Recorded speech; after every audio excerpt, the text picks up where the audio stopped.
ಕಾನ್ಸ್ಟೇಬಲ್ಗಳ ತಲೆಗೆ ಮಿರ ಮಿಂಚುವ ಹೊಸ ಕ್ಯಾಪ್ ಬಂದಿದೆ. ಇನ್ಮುಂದೆ ನೇವಿ ಬ್ಲೂ ಪೀಕ್ ಕ್ಯಾಪ್ ತೊಟ್ಟು ಪೊಲೀಸ್ ಕಾನ್ಸ್ಟೇಬಲ್ಗಳು ಮಿಂಚಲಿದ್ದಾರೆ. ಏನಿದು ಸ್ಟೋರಿ ಅಂತೀರಾ? ತೋರಿಸ್ತೀವಿ ನೋಡಿ.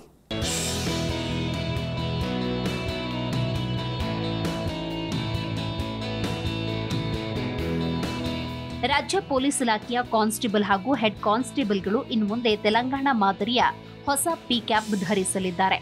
ತನ್ಮೂಲಕ ದಶಕಗಳಿಂದ ರಾಜ್ಯ ಪೊಲೀಸರು ಧರಿಸ್ತಾ ಇದ್ದ ಸ್ಲೋಚ್ ಕ್ಯಾಪ್ಗೆ ಪೊಲೀಸ್ ಇಲಾಖೆ ಅಂತಿಮ ವಿದಾಯ ಹೇಳಿದೆ.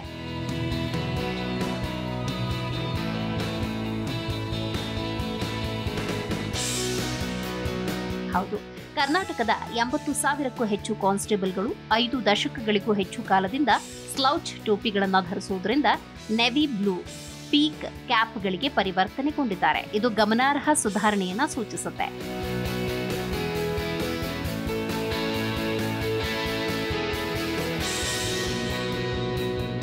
ಮುಖ್ಯಮಂತ್ರಿ ಸಿದ್ದರಾಮಯ್ಯ ಮತ್ತು ಗೃಹ ಸಚಿವ ಡಾಕ್ಟರ್ ಜಿ ಪರಮೇಶ್ವರ್ ಅವರು ವಿಧಾನಸೌಧದಲ್ಲಿ ಕೆಲವು ಕಾನ್ಸ್ಟೇಬಲ್ಗಳಿಗೆ ನೆವಿ ಬ್ಲೂ ಪೀಕ್ ಕ್ಯಾಪ್ಗಳನ್ನು ಅಧಿಕೃತವಾಗಿ ವಿತರಿಸಿದ್ದಾರೆ.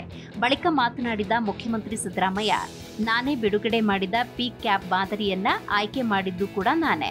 1956ರಿಂದ ಸುಮಾರು 70 ವರ್ಷಗಳಿಂದ ಇದ್ದ ಒಂದೇ ಮಾದರಿಯ ಕ್ಯಾಪ್ ಅನ್ನ ಇಂದು ಬದಲಾಯಿಸಿದ್ದೇವೆ. ಅಧಿಕಾರಿ ಮತ್ತು ಸಿಬ್ಬಂದಿಗೆ ಒಂದೇ ಮಾದರಿ ಕ್ಯಾಪ್ ಒದಗಿಸಲಾಗಿದ್ದು, ಇದರಿಂದ ನಿಮ್ಮ ಆತ್ಮವಿಶ್ವಾಸ ಹೆಚ್ಚಾಗಲಿ ಎಂದಿದ್ದಾರೆ.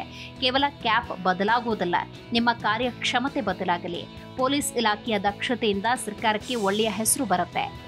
ಇಂಡಿಯಾ ಜಸ್ಟಿಸ್ ವರದಿಯಲ್ಲಿ ಕರ್ನಾಟಕ ಪೊಲೀಸ್ ನಂಬರ್ 1 ಸ್ಥಾನದಲ್ಲಿದೆ ಅನ್ನುವ ವರದಿ ರಾಜ್ಯದ ಘನತೆಯನ್ನ ಹೆಚ್ಚಿಸಿದೆ ಅಂತ ಹೇಳಿದ್ರು.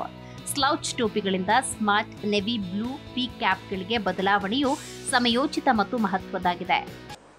ದಕ್ಷತೆಯಿಂದ ಕೆಲಸ ಮಾಡಿ ಸರ್ಕಾರಕ್ಕೆ ಒಳ್ಳೆಯ ಹೆಸರನ್ನು ತಂದುಕೊಡ್ತಕ್ಕಂಥ ಕೆಲಸವನ್ನು ಮಾಡಬೇಕು.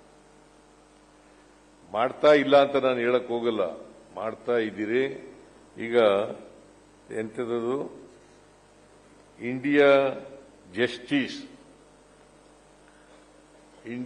ಜಸ್ಟಿಸ್ ವರದಿನಲ್ಲಿ ಬಹಳ ಸಂತೋಷ. ನಂಬರ್ 1 ಆದ್ರೆ we want number 1. We already established number 1.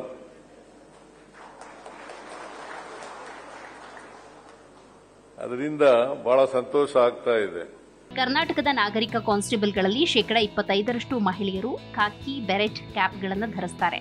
ಲಿಂಗ ಸಮಾನತೆಯ ಸಂಕೇತ ನಡೆಯಾಗಿ ಅವರು ಕೂಡ ತಮ್ಮ ಪುರುಷ ಸಹೋದ್ಯೋಗಿಗಳಂತೆ ನೆವಿ ಬ್ಲೂ ಪೀಕ್ ಕ್ಯಾಪ್ಗಳನ್ನು ಧರಿಸಲಿದ್ದಾರೆ. ಕಾನ್ಸ್ಟೇಬಲ್ಗಳು ಪೊಲೀಸ್ ಇಲಾಖೆಯ ಬ್ರ್ಯಾಂಡ್ ರಾಯಭಾರಿಗಳು. ಅವರು ಇಲಾಖೆಯ ವರ್ಚಸ್ಸನ್ನು ಹೆಚ್ಚಿಸುತ್ತಾರೆ. ಕರ್ನಾಟಕದ ಒಟ್ಟು ಪೊಲೀಸ್ ಪಡೆಯಲ್ಲಿ 80% ನಷ್ಟಿದ್ದಾರೆ. ಟೋಪಿಗಳಲ್ಲಿ ಬದಲಾವಣೆಯ ಮೂಲಕ ಅವರ ಸ್ವಾಭಿಮಾನವನ್ನು ಹೆಚ್ಚಿಸುವುದು ಒಂದು ಪ್ರಮುಖ ಹೆಜ್ಜೆಯಾಗಿದೆ. ಬಿಸಿಲು, ಮಳೆ ಮತ್ತು ಬಿರುಗಾಳಿಯನ್ನ ಲೆಕ್ಕಿಸದೆ ತಮ್ಮ ಕರ್ತವ್ಯವನ್ನ ನಿರ್ವಹಿಸ್ತಾ ಇದ್ದ ಕಾನ್ಸ್ಟೇಬಲ್ಗಳು ಮತ್ತು ಹೆಡ್ ಕಾನ್ಸ್ಟೇಬಲ್ಗಳ ತಲೆಯ ಮೇಲೆ ಸ್ಲೌಚ್ ಟೋಪಿಗಳು ಅಸ್ವಸ್ಥವಾಗಿ ಕುಳಿತಿದ್ವು. ನೆವಿ ಬ್ಲೂ ಪೀಕ್ ಕ್ಯಾಪ್ನೊಂದಿಗೆ ಹೊಸ ನೋಟ ಕೇವಲ ಸೌಂದರ್ಯವರ್ಧಕ ಬದಲಾವಣೆಯಾಗುವುದಿಲ್ಲ, ಇದು ಅವರ ಸ್ವಾಭಿಮಾನ, ಘನತೆ. ಖಾಕಿ ಪೀಕ್ ಕ್ಯಾಪ್ಗಳನ್ನು ಧರಿಸುವ ಅಧಿಕಾರಿಗಳೊಂದಿಗೆ ಅವರ ಸ್ವಾಭಿಮಾನ, ಘನತೆ ಮತ್ತು ಸಮಾನತೆಯ ಅಂಶವಾಗಿದೆ. ಈ ಆಂಟಿ ನಾರ್ಕೋಟಿಕ್ ಟಾಸ್ಕ್ ಫೋರ್ಸ್ ರಚನೆ ಆಗಿದೆ. ಅದಕ್ಕೆ ಒಬ್ಬ ಅಡಿಷನಲ್ ಡಿಜಿಪಿ ಲೆವೆಲ್ ಆಫೀಸರು ಅದಕ್ಕೆ ಅಧ್ಯಕ್ಷರಾಗಿರ್ತಾರೆ. 56 ಮಂದಿ ಪೊಲೀಸ್ನವರು ಇರ್ತಾರೆ. ನಿಮ್ಮ ಉದ್ದೇಶ ಏನು? ಡ್ರಗ್ಸ್ ಮುಕ್ತ ಕರ್ನಾಟಕ ಆಗಬೇಕು ಅಲ್ವಾ? ಆ ದಿಕ್ಕಿನಲ್ಲಿ ನಾವೆಲ್ಲರೂ ಯೋಚನೆ ಮಾಡಿದ್ರೆ, ಆ ದಿಕ್ಕಿನಲ್ಲಿ ಕಾರ್ಯೋನ್ಮುಖರಾದರೆ ಬಹುಶಃ ಇದಕ್ಕಿಂತ ದೊಡ್ಡ ಸಾಧನೆ ಇನ್ನೊಂದಿಲ್ಲ ಅಂತಕ್ಕಂಥ ಮಾತುಗಳನ್ನು ಹೇಳಲಿಕ್ಕೆ ಬಯಸ್ತಾ ಇದ್ದೆ. ಇದಕ್ಕೇನು ಚಪ್ಪಳೆನೇ ತಟ್ಟಲಿಲ್ವಲ್ಲ ನೀವು?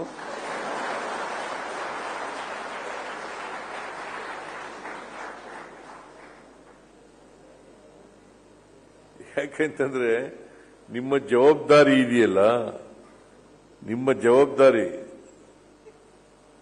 ಎಲ್ಲ ಸೀನಿಯರ್ ಅಧಿಕಾರಿಗಳು ಮತ್ತೆ ಸಿಬ್ಬಂದಿಗಳು ಎಲ್ಲರೂ ಸೇರಿ ನೀವು ಡ್ರಗ್ಸ್ ಮುಕ್ತ ಕರ್ನಾಟಕ ಮಾಡಿದ್ರೆ ಇದಕ್ಕಿಂತ ಸಂತೋಷ ಆಗ್ತಕ್ಕಂಥದ್ದು ಬಹುಶಃ ಜನರಿಗೂ ಸಂತೋಷ ಆಗ್ತದೆ. ಬರೀ ಸರ್ಕಾರ ಒಂದಕ್ಕೆ ಅಲ್ಲ, ಬೇರೆ ಜನರಿಗೆ, ನಾಗರಿಕರಿಗೆ ಈ ದೊಡ್ಡ ಸಂತೋಷ ಆಗ್ತದೆ ಅಂತಕ್ಕಂಥ ಮಾತುಗಳನ್ನು ಹೇಳಲಿಕ್ಕೆ ಬಯಸ್ತಾ ಇದ್ದೇನೆ. ಲಾಠಿ ಹಿಡಿಯುವ ಪೊಲೀಸರಿಂದ ಹಿಡಿದು ಕ್ರಿಯಾಶೀಲ ಆಧುನಿಕ ಅಧಿಕಾರಿಗಳವರೆಗೆ ಕಾನ್ಸ್ಟೇಬಲ್ಗಳು ಯಾವುದೇ ತುರ್ತು ಪರಿಸ್ಥಿತಿಯಲ್ಲಿ ಮೊದಲು ಪ್ರತಿಕ್ರಿಯಿಸುತ್ತಾರೆ. ಸ್ಲೌಚ್ ಟೋಪಿಗಳು ಅಷ್ಟು ಉತ್ತಮವಾಗಿರಲಿಲ್ಲ. ಪಿ ಕ್ಯಾಪ್ಗಳು ಸ್ಮಾರ್ಟ್ ಲುಕ್ ನೀಡುತ್ತವೆ ಮತ್ತು ಕಾನ್ಸ್ಟೇಬಲ್ಗಳ ಸ್ವಾಭಿಮಾನವನ್ನು ಹೆಚ್ಚಿಸುತ್ತೆ. ರಾಜ್ಯದಲ್ಲಿ ಇದು ಬಹಳ ಹಿಂದಿನಿಂದಲೂ ಬಾಕಿ ಇರುವ ಬೇಡಿಕೆಯಾಗಿತ್ತು. ನೆರೆಯ ದಕ್ಷಿಣ ರಾಜ್ಯಗಳಲ್ಲಿನ ಕಾನ್ಸ್ಟೇಬಲ್ಗಳು ಪಿ ಕ್ಯಾಪ್ಗಳನ್ನು ಧರಿಸುತ್ತಾರೆ. Desk bureau, G Kannada news.